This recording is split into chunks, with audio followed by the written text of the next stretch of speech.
Tendría pues entre 7 y 8 años, y un día en una casita de campo que teníamos a unos 13 kilómetros del pueblo, estando con mi hermana, pues vimos venir un aparato, un cacharro, algo parecía metálico y muy extraño desde luego. Esto paró al lado de nuestra casita, de allí bajaron dos personas también bastante raras, vestían un mono blanco de una pieza. Tenían la cabeza más voluminosa de lo normal, eran bajitos, como entre 1,30 y 1,50. Unos cabezones, ¿no? Sí, y el cráneo sobre todo. Y además en la mano presentaban solo 4 dedos porque les faltaba el pulgar. Entablaron conversación con nosotras y quedaron que al cabo de... Después vendrían a recogerme a mí para dar un paseo. El caso es que 2 noches después vinieron, me llevaron a mí a otro cacharro igual, pero más grande, que estaba en el suelo. Allí entramos, había muchas cosas, un circuito cerrado de televisión que yo no había visto nunca. Desde allí subimos por una especie de rayo de luz, no puedo describirlo de otra manera. ¿Cómo subieron? ¿Como flotando? Sí, como aquel rayo de luz me explicaron que era un ascensor. Por allí subimos hasta, debía de ser un aparato enorme, estaba suspendido en el cielo. Allí me hicieron una serie de análisis físicos, a lo mejor también psíquicos, puesto que me implantaron en el cerebro algo, una capsulita, yo lo vi en una pantalla, era como un escáner, el caso es que yo jamás había visto un escáner cuando lo describí. Y allí me implantaron, ya le digo, algo en el cerebro, después me mandaron a casa y yo ya nunca recordé nada. ¿Qué año está hablando usted? 46 o 47. El año 46 o 47. ¿Y por qué tardó tanto usted en contar esa experiencia? Ellos me dijeron que no recordaría todo aquello hasta que no pasaran más de 30 años. Y además lo recordaría poquito a poco. Pero su hermana, ya ha sido así. Su hermana tampoco... Nunca recordamos nada de esto hasta que a mí me vinieron las primeras imágenes, precisamente leyendo un libro sobre el tema. Al leer que un testigo declaraba un cacharro así, viniendo a ras de tierra, plateado, que brillaba al sol, yo dije, esto lo he visto, me vino la imagen. Bueno, pero ¿cómo le vino a usted la imagen? ¿Le viene poco a poco, día a día le van viniendo más imágenes? Sí, ¿Cómo a es base eso? de pequeños flashes. ¿Sí? Me fueron ¿Cuánto hace de viniendo... eso, más o menos? Eso ocurre a finales de la década de los 40, pero ¿cuánto hace de eso De que yo recuerde, hace 10 años. 10 años. Sobre el año a finales del 79. ¿Y recuerda usted la conversación que tuvo con ellos? Recuerdo todo, lo he ido recordando poquito a poco, a base de pequeños trozos, que yo después he unido haciendo un relato. ¿No le comentaron dónde eran? ¿No le comentaron qué pretendían con ese examen? ¿No le comentaron absolutamente nada? ¿Usted no recuerda nada de eso? Es que la conversación fue muy profunda, muy extensa. Hay también una parte de tipo más o menos espiritualista. Ellos dijeron que venían de Venus. ¿De Venus? Lo que ocurre es que yo pienso que puede ser que a unas niñas como nosotras no podían decirle que venían de cualquier galaxia porque no hubiésemos entendido, solo conocíamos más o menos el sistema solar. Pudo ser una forma de decirnos que venían del espacio exterior, o también pudo ser un símbolo, puesto que en esoterismo pues Venus tiene unas connotaciones de tipo espiritual también. ¿Usted ha practicado alguna vez la hipnosis o ha practicado algún tipo de juego? No, además es que estoy muy en contra de esta ouija y condastismo, estoy bastante en contra, no me gusta. O sea, ¿usted cree ciertamente que las imágenes que tenía en la mente son imágenes que obedecen a una realidad que usted vivió? Naturalmente. A una realidad además, física que es usted que dejaron huellas, sí. ¿Qué tipo de se llevaron un par de oliveras, que yo vi cómo entraban a la nave, y después dejaron una huella extrañísima. Es como si hubiesen cogido desde arriba el árbol, cortando así un bocado perfecto, y alrededor, recuerdo que el dueño de aquellos árboles nos vino a ver si habíamos visto gente extraña por allí, nos dijo, mirad, pisar por donde he pisado yo para que no haya más huellas, para que cuando venga la Guardia Civil vea cómo está esto. Porque no había una motita de polvo alrededor, ni tierra revuelta, ni nada. O sea, que eran aseados, por lo que se ve. No quiere decir que hubieron de cogerlo desde arriba, un bocado limpio, y no dejar nada. O sea, quedaron esas huellas. Lo que ocurre es que aún no se ha podido comprobar. ¿Usted recuerda la emoción que tenía cuando estaba frente a ellos? ¿Era una emoción de paz, era una emoción de nerviosismo? ¿De qué era esa emoción que recibió? Precisamente es lo que las personas que cuentan lo mismo que yo decimos siempre, que lo que mejor recordamos son nuestras emociones. La emoción, bueno, en el primer momento de verlos a ellos, parece ser como si me asuste o me altero, pero empiezo a oír un zumbido, como un big así metálico que va increciendo, hasta que después, inexplicablemente, estamos totalmente tranquilas y hay una sensación, pues, de normal. Todo nos pareció normal, a mi hermana y a mí. ¿Su vida cambió en algo? ¿Su vida ha cambiado en algo? no sé, ha pasado algo en su vida, Sí, ha habido, claro. ellos han vuelto a comunicarse. Vamos en primer lugar, ¿ha cambiado en algo su vida? ¿Usted cree que una experiencia así, si no es, es traumatizante a la fuerza? No, no, no es traumatizante. No sé si usted, pues, estaba en posesión de un conocimiento distinto, si le afectó psíquicamente en algún momento, tenía algún tipo de obsesión durante esa época en la que usted era consciente de esa conexión. Digamos que casi me cuesta mi razón el recordar esto. Recordarlo, pero no durante el tiempo que usted estuvo en esa etapa de amnesia. Cuando lo recuerdo, precisamente por haberlo recordado muy despacio, es por lo que he podido ir asumiéndolo poco a poco. Pero claro, allí vienen muchas cosas que yo no entiendo. La mayoría de la parte espiritualista que digo, entra totalmente a romper todos mis esquemas religiosos, incluso mis esquemas simplemente humanos. ¿Usted es creyente? A mi manera. Quiero decir que sí creo en algo sobrenatural, pero no tal como me lo han enseñado. ¿Por qué rompe esos esquemas? Porque al fin y al cabo son seres de la creación que también... Sí, pero yo tenga en cuenta que yo nací en plena posguerra, nací en el año 39, y la educación religiosa era muy estricta, Entonces sí, me rompe todos mis esquemas, no tengo dónde meter aquello y por otra forma no lo puedo rechazar porque está ahí, lo recuerdo. Es una evidencia. Es algo. ¿Usted se ha sometido a algún tipo de examen psicológico? Perdone que le haga estas preguntas, pero creo que es normal que se te pueda hacer esas preguntas porque la mente humana es muy extraña. Yo hablé primero con el señor don Antonio Rivera y él me puso en contacto con un par de hipnólogos, primero el doctor Robati en Barcelona y después en Madrid, en Jordán Peña, que me hicieron 2 hipnosis. Pero, bueno, allí no salió nada nuevo, todos los detalles yo ya los tenía, me había recordado por sí misma.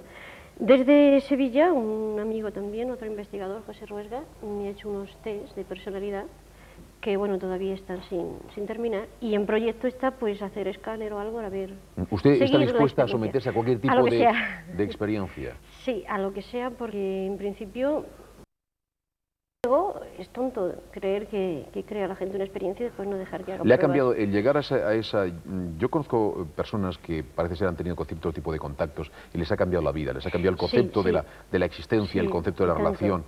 Usted está me contaba de una manera que está un poco en ese proceso. Digamos a una edad un poco que entonces lo que hay es que uno piensa que, no sé, que hay algo más, que la vida normal, y entonces, pues claro, mi reacción fue acercarme a todas las religiones, a todas las escuelas esotéricas, a todo, me metí en todo. Relaciona algo que parece meramente no humano, sino algo real de la creación con lo sobrenatural. Digamos que esta es la lucha, que yo nunca quería aceptar esta parte, porque bueno, yo lo veo, yo soy muy racionalista, muy lógica, y veo que bueno, es una cosa material.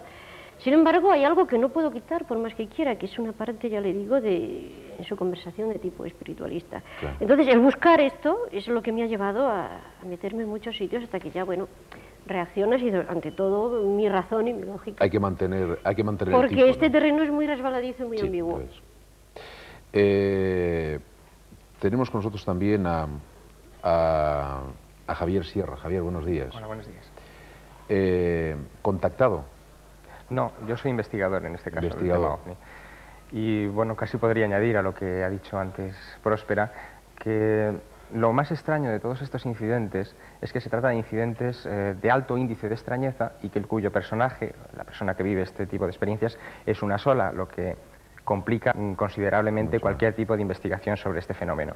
Además, experiencias como la de Próspera, en la que se habla de abducción, que es un término jurídico, si lo aceptamos en ese término, que significa secuestro, nos damos cuenta de que muchas de estas personas abducidas, que no contactadas, que luego veremos la otra dimensión del fenómeno, piensan que el fenómeno en sí es en principio negativo y sin embargo después, como en el caso de Próspera, se tiende a esa especie de espiritualidad y es una cuestión que es realmente llamativa a ojos del investigador y que debería en cierta manera preocuparnos y enfocar por ahí nuestras investigaciones que cada día se hacen más difíciles. Hombre, en mi opinión posiblemente no sea tan curioso. Estamos viendo, por ejemplo, estamos haciendo una encuesta nosotros sobre la posibilidad de existencia más allá de nuestra vida y parece que hay una cierta creencia en eso y se tiende a relacionar lo que no es de tierra con lo sobrenatural ya por sistema. Es decir, después se racionalizan las cosas, se sedimentan las cosas y posiblemente se saquen conclusiones que no van por ahí. Pero lo primero es es tender a darle un criterio sobrenatural. Sobre Faltan todo 10 años para el final del milenio y esto, quiera que no, también influye, ese fenómeno milenarista. No obstante, por ejemplo, el tema de los contactados, desde el año 1987, concretamente en nuestro país, ha sufrido un boom gigantesco. O sea, personas que hasta este momento eran personas que hacían su vida normal, tenían su familia, sus hijos, etcétera. De repente empiezan a sentir extrañas sensaciones, empiezan a decir que están recibiendo mensajes de seres extraterrestres de un modo más o menos continuado, y el fenómeno se expande por todo nuestro país, concretamente en España. Lo que hay que ver si eso es verdad o es la necesidad de salirse de una realidad que no gusta. Es verdad en tanto en cuanto estas personas manifiestan que están recibiendo esos mensajes. Lo que tenemos que saber cuál es esa naturaleza del mensaje, si es del subconsciente de la persona, que en mi visión particular del tema, en una gran mayoría de casos así es, o si pertenece a una realidad exterior, porque uno de los fenómenos más curiosos dentro del tema del contacto serían los avistamientos previa cita, es decir, cuando uno de estos personajes que dice recibir mensajes de extraterrestres, estos supuestos extraterrestres le dicen a tal hora, encima de tal montaña vas tú a ver un ovni, llévate una serie de personas y allí va a aparecer, y este ovni aparece o aparece un fenómeno no identificado, entonces la cuestión se complica más porque estamos ante un fenómeno físico y real. Licerio, tú eres un contactado. Bueno, llevo 24 años viviendo la fenomenología extraterrestre, no la ufológica, la extraterrestre. Entonces me he acercado como si fuera un vaivén, una cresta, desde la paranoia en muchos casos, de muchos grupos de personas que he visto, hasta la realidad más objetiva, ¿no? En 24 años he podido establecer una trayectoria racional de las cosas. ¿Pero cuál es tu experiencia, Licerio? Mira, yo no soy un contactado consciente, es decir, el extraterrestre nunca te permite fácilmente entablar un diálogo. Creo que la dimensión superior, que yo la entiendo así, impone, a través de unos criterios, una imposición no violenta, impone una serie de hechos. Lo que he podido comprobar a lo largo de estos 24 años, he estado varias veces delante de las naves, estuve a 50 metros de ellas. ¿Has estado delante de unas naves? Sí, varias veces. ¿Conscientemente? Sí, despierto, consciente, y la última... ¿Convocado por ellos? Sí. Lo que pasa es que... Lo que es importante resaltar, y creo que nadie toca ese tema, es que el fenómeno del contacto es universalista, su mensaje es totalmente universalista y además no actúa sobre un individuo, sino que actúa sobre una lógica. Y esa lógica a su vez mueve muchos individuos y muchos factores. Lo que ha dicho Javier es cierto, en 1987, en una conjunción armónica de planetas decisiva que se da cada 5.000 años, que es la convergencia armónica, se ha producido un fenómeno de despertar coincidente con una revolución del Sol impresionante. Yo tuve un contacto, estaba en meditación bajo mi pirámide, una pirámide que tengo de meditación, y recibí telepáticamente, sin yo pensarlo ni decidirlo, una frase: espera a mayo, en mayo habrá respuestas. Estoy hablando en 1987 como uno de los tantos que he tenido. En 1987, un señor en el otro lado del mundo, en Panamá, analfabeto total, recibe la presencia de 3 seres del espacio, y este señor, no cuento las peripecias, porque es muy largo, termina viniendo a mi casa en Navarra.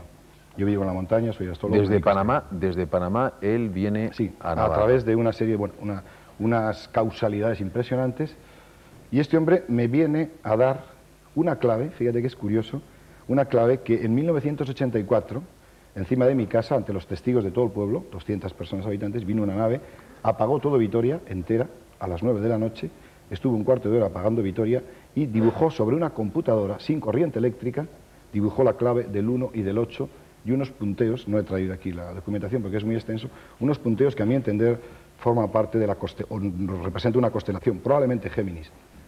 Este hombre viene a casa y yo le sondeo con toda la capacidad racional que tengo y veo que lo que yo había meditado en la pirámide, esa respuesta de mayo, la trae este hombre codificada con un analfabeto, y me empieza a hablar, por ejemplo, imagínate la trascendencia del tema, me empieza a hablar de que en 1989 hay una conjunción planetaria, una alineación planetaria decisiva para la humanidad que iba a dar el cambio social al mundo. Claro, yo le digo, ¿tú sabes astrología? Me dice, no sé leer, no sé escribir, no sabe nada. Cambio que evidentemente se ha dado con el bloque socialista, que ha cambiado radicalmente. Me trae la clave del 1 y el 8 y me dice que la nave que había estado encima de mi casa eran ellos y que me habían mandado la prueba física, porque yo llevo 20 y tantos años en el tema y evidentemente no tengo la credibilidad de una persona absolutamente apartada del tema. Pero es que este hombre termina diciéndome, y esto es lo paranoico, me dice, los seres que han estado contactados conmigo son bellísimos, son 3 seres. Uno me ha dicho que se llama Quetzalcóatl. Yo le digo, ¿tú sabes quién es Quetzalcóatl? Dice, no. ¿Tú sabes qué es el Jesús de los mayas? Dice, no sé nada, no sé leer ni escribir. Y el otro, solo hablaron dos, me dice, yo me llamo Ramerik, pero en la India me llamasteis Rama y en Egipto me llamasteis Ra. Claro, yo eso me quedo absolutamente perplejo y son muchos años de investigación y he visto estos fenómenos así. Pero ¿qué ocurre? Que en esa misma fecha se produce un movimiento espiritual en el mundo llamado la convergencia armónica, es decir, que cientos de personas se van al monte, digamos, se van a unos retiros espirituales porque sabían que esa fecha era el despertar de conciencia de los hijos del sol, de una humanidad elegida, de un montón de individuos. Los indios Yupi de Guatemala dicen que ven en el cielo el símbolo de Quetzalcóatl, que es una mano en forma de nube, y los chamanes dicen que va a venir Quetzalcóatl. Y automáticamente se conjugan la presencia de astronave en mi casa, en 1984, con la clave del 1 y el 8. El contacto de un señor absolutamente ajeno a toda la investigación que llevábamos. La convergencia armónica de todos los personajes del mundo esotérico, digamos, porque igual suena un poco raro, para 1987, con la conjunción armónica de planetas en signos de fuego. Pero no acaba ahí la cosa. Yo, evidentemente, con toda mi racionalidad, me voy al Titicaca, a Perú, a pedir. Titicaca es un lugar específico para nuestro mundo, un lugar carismático, lo mismo que Shambhala o la ciudad lejana del Tíbet. Me voy a Perú y en la isla de Siyusni, en la isla sagrada, toda esta investigación, que es muy extensa, muy grande, con más aparatos, yo la titulé La clave 33 y le puse un anagrama que era un triángulo hacia arriba y otro hacia abajo, unidos por los vértices que forman la estrella de David. Me acerco al lago Titicaca y toco 33 veces en el suelo, de forma simbólica.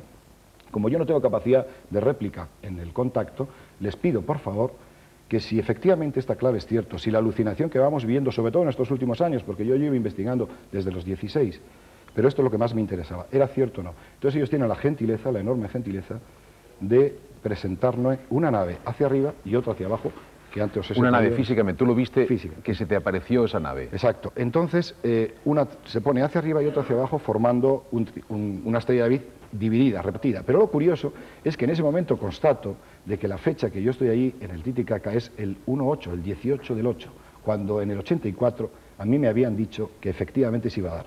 Entonces, lo que quiero yo hacer constar primero es una cosa muy importante. El fenómeno del contacto extraterrestre es universal, es positivo y es el plural, o sea, se dan muchas lógicas. Y en segundo lugar, esta realidad en este tiempo, que es de madurez espiritual, tiene que salir a la luz. Y sale con una connotación espiritual que muy probablemente, como dice Próspera, rompe muchos esquemas. Sí, lo que es cierto es que deja de ser un mero contacto, digamos, físico de seres muy avanzados. Aquí hay con ciertas connotaciones de tipo sobrenatural, metafísico, etcétera. Gracias por estar aquí, no tenemos más tiempo, nos hemos ido ya de tiempo. Son más datos para seguir acrecentándonos dudas. Posiblemente sean un cúmulo de coincidencias, posiblemente sean coincidencias buscadas. El hecho es que hay unas experiencias, el hecho es que hay unas personas que han vivido una serie de circunstancias que aquí quedan expuestas. Cada uno después saca sus conclusiones y cada uno busca en su interior lo que pueda encontrar.